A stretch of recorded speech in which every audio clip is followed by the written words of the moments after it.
What's going on, everybody, and welcome back to the Film Vault, where today we're counting down 20 crazy facts about Grandma's Boy, the cult comedy that flopped in theaters but somehow became one of the most beloved stoner comedies of all time. From hidden celebrity cameos to real video game secrets and moments that were never supposed to make it into the film, there's a lot more to this comedy classic than most fans realize.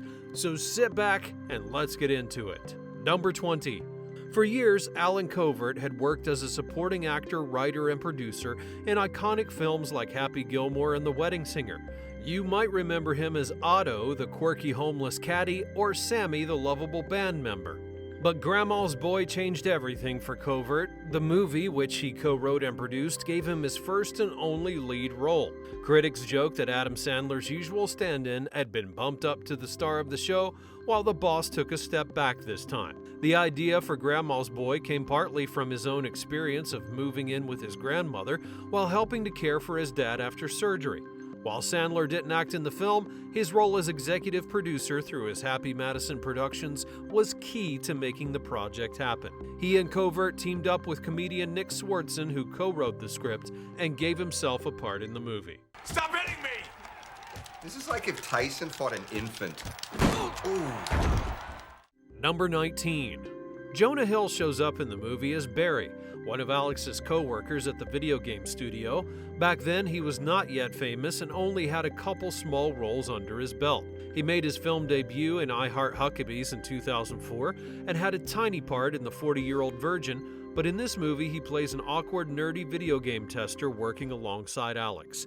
His performance adds a funny and relatable touch to the film. Grandma's Boy was in theaters in January of 2006, catching Jonah Hill right before his career took off. Superbad, the movie that made him a star, was still more than a year away, and this film became one of the first big studio comedies to feature Jonah, even though most people didn't know who he was yet. Watching him in Grandma's Boy feels like finding a hidden gem. News from the party, though, ladies and gentlemen. Barry sucked on his first boobie. For 13 hours. Number 18.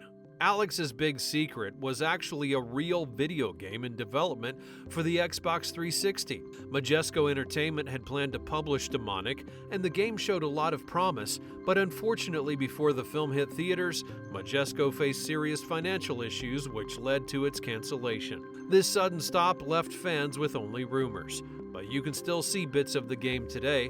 The footage made for the game was used in Grandma's Boy and stayed in the final cut of the movie, and that means the only place it truly exists now is in this comedy film. And don't forget, it's my grandson's game. I will taste your flesh.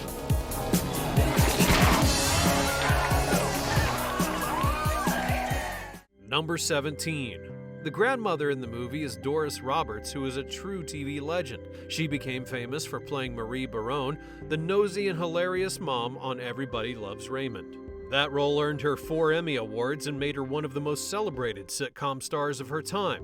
In 2006, she steps away from that famous mom image and instead becomes Grandma Lily, a kind-hearted and slightly over-involved grandmother who invites her grandson to live with her after he's forced to leave his apartment. It's surprising because Doris Roberts is not someone you'd expect in a stoner comedy, yet her performance as the innocent grandma who accidentally ends up stoned herself is iconic.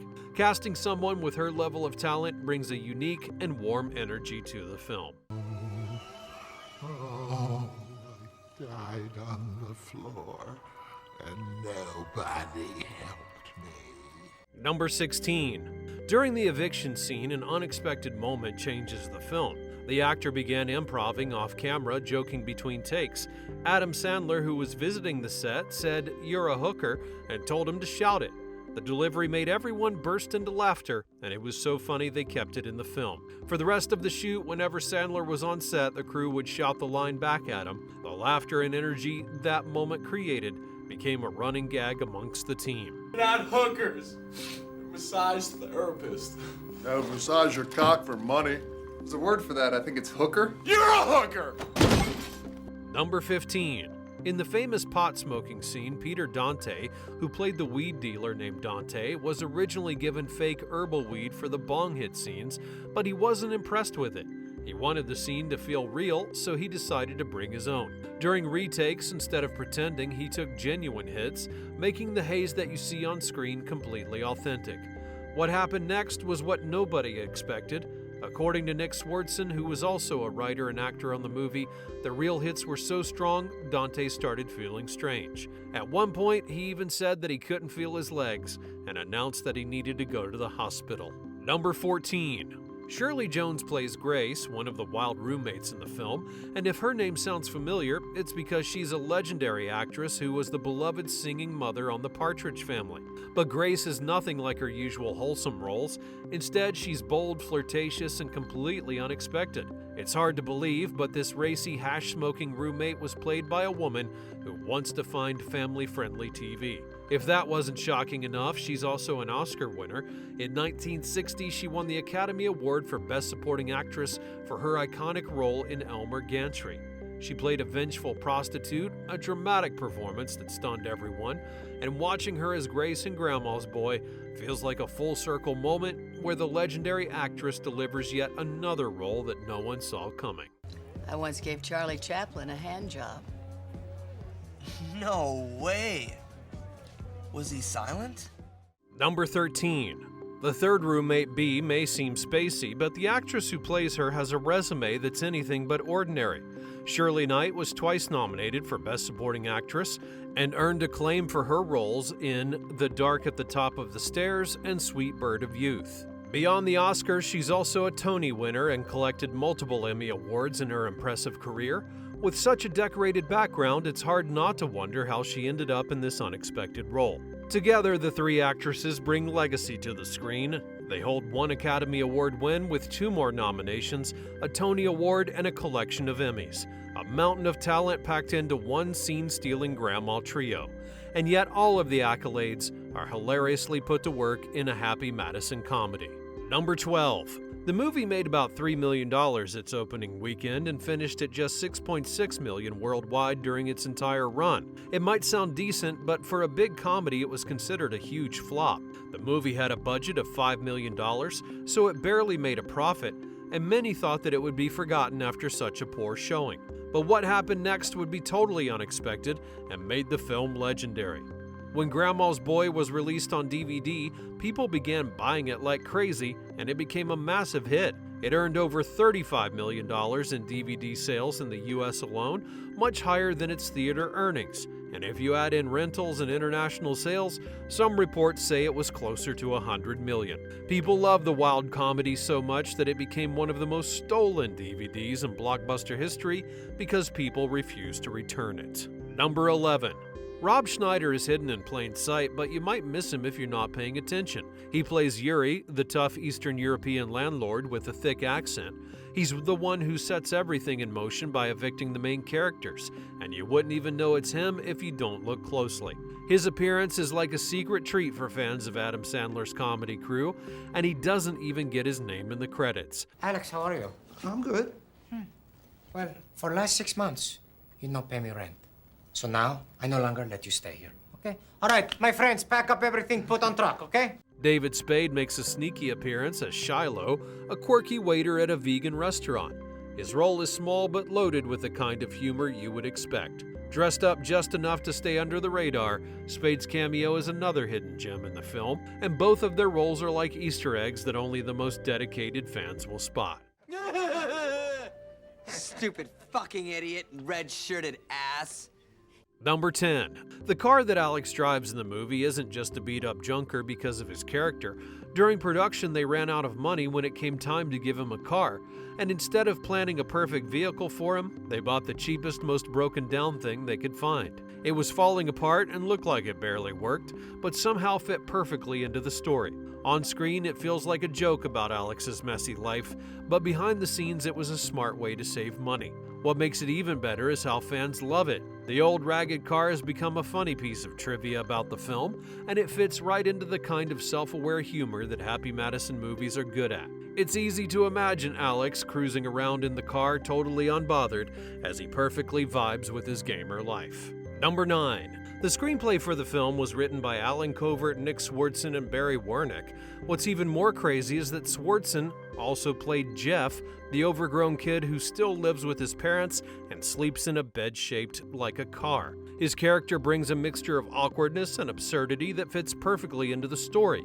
The kind of comedy gold that makes fans love Happy Madison films so much. The same writing duo of Covert and Swardson didn't stop there.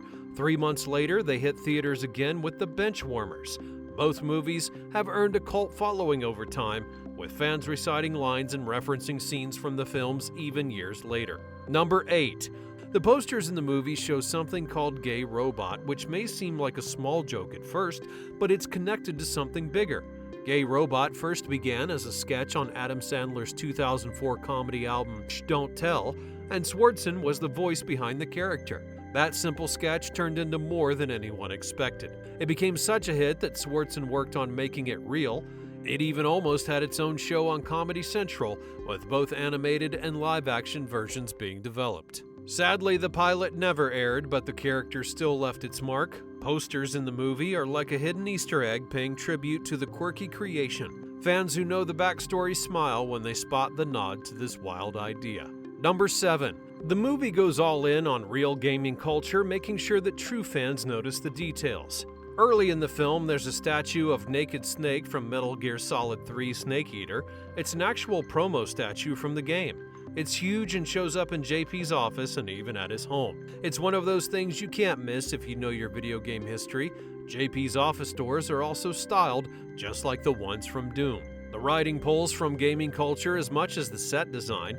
When JP pitches his game idea to Mr. Cheezel, you hear him saying something unexpected. He calls it very Miyamoto. That's a big deal because Miyamoto is the genius behind Nintendo classics like Super Mario and The Legend of Zelda, and it's a moment that feels like an inside joke for anyone who knows how much that he shaped gaming. I love what you did with the bit mapping. Very stylish, very aggressive, very Miyamoto. Number 6. Director Nicholas Goosen was stepping into uncharted territory. It was his first time directing a feature film. He wasn't a stranger to the world of comedy. He had been part of Adam Sandler's crew for years and had created short films and even co-wrote Sandler's album. The hilarious Gay Robot track is also his work. The film's score came from Waddy Wachtel, a rock and roll legend. He's a guitarist who's jammed with the likes of Keith Richards, Stevie Nicks, and Warren Zevon. Instead of going the traditional route with a film composer, they brought Wachtel in, someone from the rock music world, to create the sound. It's part of the team's unique style, pulling in talented people from unexpected places to make something truly original. Number 5. The number 420 is planted like a secret code for anyone paying attention. The comedy takes the famous reference and weaves it into the movie in clever ways. Right in the opening scene, Alex and Josh are being evicted, and the house they're kicked out of has the street address of 420 clearly visible. That's not the only place you see it. In the arcade scene with the Frog Bog video game, Alex hits a winning high score, and it's exactly 420. This kind of detail rewards the sharp-eyed viewer who might be paying close attention. The movie scatters these hidden nods to cannabis culture all throughout, making it a fun game of spotting for fans. Number 4. Before the movie hit the big screen, it went by Nana's Boy. The title didn't stick for the final release, but a piece of it managed to make its way to the movie. There's a scene where Samantha and Alex are throwing back tequila shots, and right in the middle, Samantha teases Alex, saying, "What's the matter, Nana's Boy? Can't hang?" During the production and filming phase, the movie had Nana's Boy as its working title. While it was eventually switched to the name we all know, the clever callback stayed in, hiding right there in plain sight. Hey, you don't really have to do two. I was just kidding. Oh, what's the matter, Nana's Boy? Can't hang? Number 3. The exterior of Grandma's house is at 1324 Carroll Avenue in Angelino Heights, and directly across the street is the Victorian home that became famous as Hollowell Manor in the TV series Charmed. If you're a fan of the show, you know the house as the place where the witches lived and fought off magical enemies, but Grandma's house is the one facing it across the street. That block of Victorians is one of the most filmed streets of Los Angeles. Just a few doors down sits the mansion from Michael Jackson's Thriller video, and the same row has doubled for countless movies and shows. The Grandma Trio and the Hollowell Witches never actually shared a house, but they were neighbors on one of the most cinematic streets in LA. Number 2. The logo used for Happy Madison is something that fans of Adam Sandler's movies know well. It normally shows a gray-bearded man hitting a golf ball and saying "terrific." That man is Stanley Sandler, Adam's father. He passed away in 2003 at the age of 68 due to lung cancer, and to honor his father, Adam created this logo in 2005, making it a touching tribute. Most people may not realize it, but the voice you hear is not a recording of Stanley. It's Adam himself doing an impression of his father years after his passing. Grandma's Boy is the only Happy Madison film with a change to the iconic logo, and instead of the usual "terrific," Stanley's character says, "Oh boy," a subtle nod to the movie's title and a one-time tribute tucked into the opening seconds of the wild comedy. Number 1. The most talked about moment in the movie is Dante's wild idea to ditch a lion and teach a monkey taekwondo instead. The karate monkey was played by Harry, a chimpanzee. He had a custom ninja suit made just so he could perform comfortably. For the scene where the monkey jumps onto Alex at the stairs, Harry's trainer had set up an 8-foot platform, stood in for Alex, and practiced the jump again and again to make sure that Harry could nail it safely. The silliness doesn't stop there. The Drive Monkey Drive scene was shot with green screens, so the car didn't even move, and all of the marijuana smoked near Harry was totally fake. It was just herbal cigarettes with smoke effects added later on. Drive, monkey, drive! Even the most ridiculous gags had serious prep work behind them, and they even had to file paperwork for the fake dead cats under the couch during the cleaning scene. Now be sure to smash that like button because I know you love this video, and don't forget to subscribe so that you always know when we upload another video like this. If you have any recommendations, feel free to let me know in the comments below. Thanks for watching, and I'll see you next time.